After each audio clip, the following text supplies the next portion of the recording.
नमस्कार प्यारे मित्रों। जो 23 अगस्त को यूपी पुलिस का पेपर हुआ है उसके आंसर की देख लेते हैं। यहाँ पर पहला जो प्रश्न पूछा गया था जीएस में, प्रायद्वीपीय भारत की सबसे लंबी नदी, तो सबसे लंबी नदी जो है वो गोदावरी है। फिर पूछा गया था फुल फॉर्म से, तो NHRC का फुल फॉर्म पूछा गया था, तो इसका फुल फॉर्म होता है national human rights commission India. आगे बात करते हैं, 1985 में कौन सा अंतरराष्ट्रीय वर्ष घोषित किया गया, एक प्रश्न पूछा गया था। तो ये जो है वो युवा दिवस घोषित किया गया था। अंतरराष्ट्रीय युवा दिवस कब मनाया जाता है, तो 12 अगस्त को मनाया जाता है। ये भी याद रखिए, अगली बार हो सकता है डेट भी पूछ ले तो ये महत्वपूर्ण बन जाता है। अगर राष्ट्रीय युवा दिवस पूछ ले तो 12 जनवरी को मनाया जाता है। और अगर महिला दिवस की बात करें तो महिला दिवस जो मनाया जाता है वो 8 मार्च को मनाया जाता है। ये भी याद रखिए, यहाँ से प्रश्न दिवस है 100 में 100% प्रश्न पूछा ही जाता है।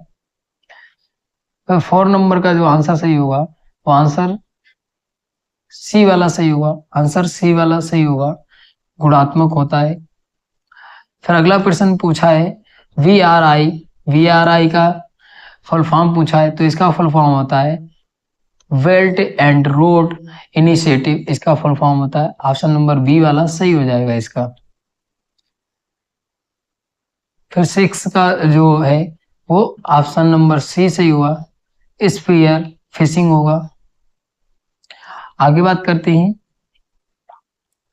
आगे दिया पहली बार राष्ट्रीय कृषि नीति, तो पहली बार राष्ट्रीय कृषि नीति जो आई थी वो जुलाई 2000 में आई थी। ऑप्शन नंबर डी वाला सही हो जाएगा। फिर बात करें अंतर्राष्ट्रीय मानवाधिकार कानून, तो ये मानवाधिकार कानून अगर पूछा जाए तो 2006 में 15 मार्च 2006 में लागू हुआ था, ये याद रखिएगा। आगे बात करें अफ्रीका के आर पार दौड़ लगाने वाले पहले व्यक्ति, तो ये जो है वो रस कुक है। ऑप्शन नंबर जो होगा ए वाला सही हो जाएगा। फिर आगे बात करें भारतीय कृषि अनुसंधान संस्थान में बासमती किस्मों की खेती के लिए खिलाफ कानून कार्रवाई, तो ये किसके खिलाफ की है, तो इसकी जो है वो ऑप्शन नंबर ए वाला सही हुआ, पाकिस्तान। फिर आगे बात करें कौन सा भारतीय राज्य अपनी अनूठी बरली मतलब, तो बरली कला के लिए जो जाना जाता है वो महाराष्ट्र जाना जाता है, ये भी याद रखिएगा। फिर आगे बात करें चिकनकारी, तो चिकनकारी जो है वो लखनऊ से संबंधित है। ये एक उत्पाद एक जिला वाला ये प्रश्न है और उत्तर प्रदेश स्पेशल में पूछा जरूर जाता है। अगर वाराणसी का बात करें तो वाराणसी की बनारसी साड़ी है, तो ये याद रखिएगा। आगे बात करें महासागरीय अम्लीकरण का प्राथमिक कारण, तो ये जो है प्राथमिक कारण जो है वो बी वाला सही होगा, समुद्री जल द्वारा CO2 का अवशोषण। फिर आगे बात करें भारत का पहला हवाई अड्डा, तो भारत का पहला हवाई अड्डा जो है वो सी वाला सही हुआ, बॉम्बे हवाई अड्डा है भारत का पहला। आगे बात करें जीएसटी पंजीकरण के लिए, मतलब यहाँ पे लिमिट पूछी है रुपयों की, तो 20 लाख है। ऑप्शन नंबर बी वाला सही होगा। जून 2024 तक संघ गृह मंत्रालय का प्रमुख, तो जो गृह मंत्रालय के मंत्री हैं वो अमित शाह हैं और सहकारिता मंत्री भी हैं, ये भी याद रखिएगा। अगर आपने मंत्री परिषद की वीडियो नहीं देखी है मेरी, तो आप चैनल पर जाके देख लीजिएगा कौन किस जो मंत्रालय से संबंधित है, वहां से भी मैंने फुल डिटेल में वीडियो समझाई है, तो आप वहां पे जाके देख लीजिएगा। फिर यहाँ पे कांग्रेस की स्थापना पूछी है, तो कांग्रेस की स्थापना जो हुई थी वो 1885 में हुई थी। ऑप्शन नंबर ए वाला सही हो जाएगा। प्रश्न बड़े ध्यान से पढ़िएगा और प्रश्न बड़े सरल आए थे, तो ये भी याद रखिएगा। और सबसे महत्वपूर्ण ये है कि जो प्रश्न यहाँ पे पूछे गए उन्हीं से रिलेटेड अगली परीक्षाओं में जो है 31 तक के अगली परीक्षाओं में भी पूछे जाएंगे, ये भी याद रखिएगा। तो 18 का जो आंसर सही होगा वो आंसर नंबर बी वाला सही होगा, स्नैपचैट। फिर पल्लव राजवंश की राजधानी तो कांचीपुरम है, ऑप्शन नंबर डी वाला सही हो जाएगा। फिर यहाँ पे पूछा है वित्तीय स्थिरता बोर्ड, तो इसका जो राइट आंसर हो जाएगा वो आंसर नंबर ए वाला सही होगा, ये वित्तीय स्थिरता सुनिश्चित करता है। फिर आगे बात करते हैं जीएसटी के ब्रांड एम्बेसडर पूछे, तो जीएसटी के ब्रांड एम्बेसडर जो है वो अमिताभ बच्चन है। जीएसटी के अमिताभ बच्चन है, ये भी याद रखिएगा। अगर SBI के पूछ ले तो SBI के महेंद्र सिंह धोनी है, ये भी याद रखिएगा। बेटी पढ़ाओ बेटी बचाओ तो पिंकी जो मिर्जापुर की रहने वाली है। अगर पूछा जाए कि नेशनल आइकन किसको नियुक्त किया गया, तो राजकुमार राव और सचिन तेंदुलकर को नियुक्त किया गया है। किसने नियुक्त किया है? तो इलेक्शन कमीशन ऑफ इंडिया ने इन नियुक्त किया है, ये भी याद रखिए। अगर आप ब्रांड एम्बेसडर के बारे में स्पेशली वीडियो देखना चाहते हैं तो चैनल पे मिल जाएगी, आप चैनल से जाके देख सकते हैं। फिर यहाँ पे पूछा है फ्रांस और जर्मनी के बीच सीमा, तो फ्रांस और जर्मनी के बीच जो सीमा है सिंकफ्रेड लाइन है। आगे बात करें विदेश व्यापार महानिदेशालय, तो ये जो है किसके अंतर्गत आता है? तो ये जो है वाणिज्य और उद्योग मंत्रालय के अंतर्गत आता है। ऑप्शन नंबर ए वाला सही हो जाएगा। फिर आगे बात करें परमाणु ऊर्जा के उत्पादन के लिए कौन सा तत्व आवश्यक है? तो सबसे ज्यादा जो आवश्यक है वो यूरेनियम है। और उत्तर प्रदेश में यूरेनियम कहाँ पाया जाता है? तो ललितपुर में पाया जाता है, ये भी याद रखिएगा। फिर आगे बात करें द स्कारलेट लेटर, तो ये जो है वो किसकी है? तो ऑप्शन नंबर ए वाला सही हो जाएगा, हाथोरन। आगे बात करें थंडर ड्रैगन की भूमि, तो ये भूटान को कहा जाता है। ऑप्शन नंबर जो होगा वो सी वाला सही हो जाएगा, भूटान को कहा जाता है।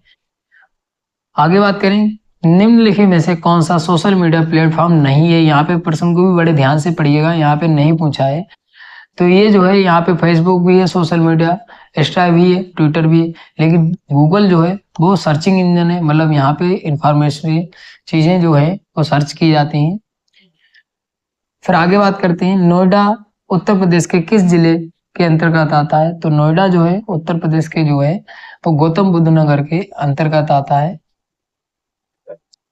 आगे बात करें विश्व डाक दिवस कब मनाया जाता है? तो विश्व डाक दिवस जो है वो 9 अक्टूबर को मनाया जाता है, और राष्ट्रीय डाक दिवस जो है वो 10 अक्टूबर को मनाया जाता है।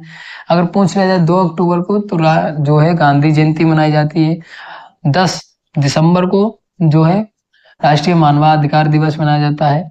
फिर पूछ लिया जाए 2 फरवरी को जो है वो विश्व मातृभूमि दिवस मनाया जाता है। फिर पूछ लिया जाए 28 फरवरी को जो है विज्ञान दिवस मनाया जाता है। फिर 8 मार्च को तो महिला दिवस मनाया जाता है, 8 मार्च को महिला दिवस मनाया जाता है। फिर पूछ लिया जाए कि 5 जून को जो है पर्यावरण दिवस मनाया जाता है।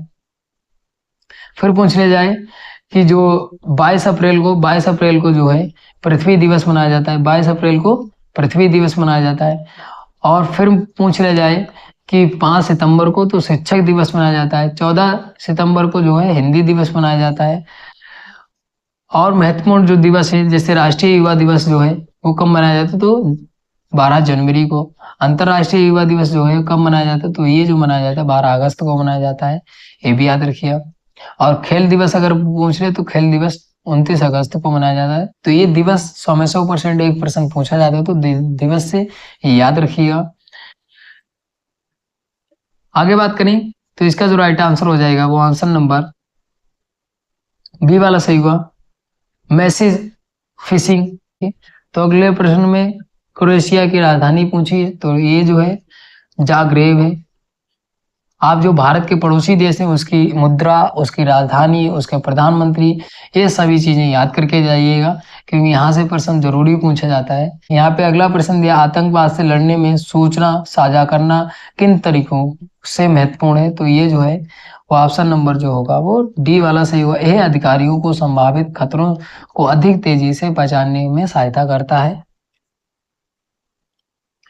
फिर आगे दिया है 1946 में विमुद्रीकरण के दौरान आरबीआई के गवर्नर पूछे, तो ये जो थे वो देशमुख थे, ऑप्शन नंबर जो होगा वो डी वाला सही हो जाएगा। वर्तमान में कौन है? तो शशिकांत दास हैं, ये भी याद रखिएगा। और इसकी स्थापना अगर पूछा जाए तो 1935 में होती है, ये भी याद रखिएगा। हो सकता है अगली बार आरबीआई की स्थापना पूछ ले, कभी कभी आरबीआई की जो है फुल फॉर्म भी पूछ लेता है, तो रिजर्व बैंक ऑफ इंडिया होती है, ये भी याद रखिएगा। फिर सबसे सरल प्रश्न पूछा था राज्य के नीति निर्देशक तत्व जो है वो किस भाग में ये पूछा था? तो ये जो है चौथे भाग में, ऑप्शन नंबर जो होगा वी वाला सही होगा। और अनुच्छेद पूछने जाए तो अनुच्छेद जो है 36 से 51 के बीच है, ये भी याद रखिएगा। फिर आगे दिया है ए लाइफ मिस पेंट, तो ये जो है सूर्यकांत त्रिपाठी निराला जी की, ऑप्शन नंबर जो होगा वो सी वाला सही हो जाएगा। आगे बात करें आसमान के नीलेपन का कारण पूछा है, तो ये जो है वो ऑप्शन नंबर सी वाला सही होगा, स्वतः प्रकाश का पराकिरण मतलब बिखराव। आगे बात करें रमन सुब्बा, मतलब यहाँ पे खेल पूछा है तो ये जो है संबंधित है वो क्रिकेट से संबंधित है। फिर पूछा है यहाँ पे किस प्रकार का प्रदूषण न्यूट्रोफिकेशन है, तो ये जो है वो ऑप्शन नंबर सी वाला सही होगा, जल प्रदूषण। तो यहाँ पे रीजनिंग के कुछ क्वेश्चन दिए हैं, तो यहाँ पे रीजनिंग के क्वेश्चन के लिए अगली बार बात करेंगे। तो ये जीएस के जो 38% आए थे, यहाँ पे जीएस के सरल थी जीएस, कुछ क्वेश्चन जो थे वो कठिन थे, लेकिन आप जो टॉपिक यहाँ पे पूछे गए हैं 23 के पेपर में, वही टॉपिक से रिलेटेड आप और फैक्ट याद कर लीजिएगा, तो वहां से ही प्रश्न आपको जीएस का जो पोर्शन होगा वो कंप्लीट हो जाएगा। अगर आप कोई स्पेशली वीडियो चाहते हैं इन जो टॉपिकों से जो क्वेश्चन आए हैं तो आप कमेंट करके बताइएगा, आपको मिल जाएगी। मिलते हैं अगली वीडियो में, धन्यवाद।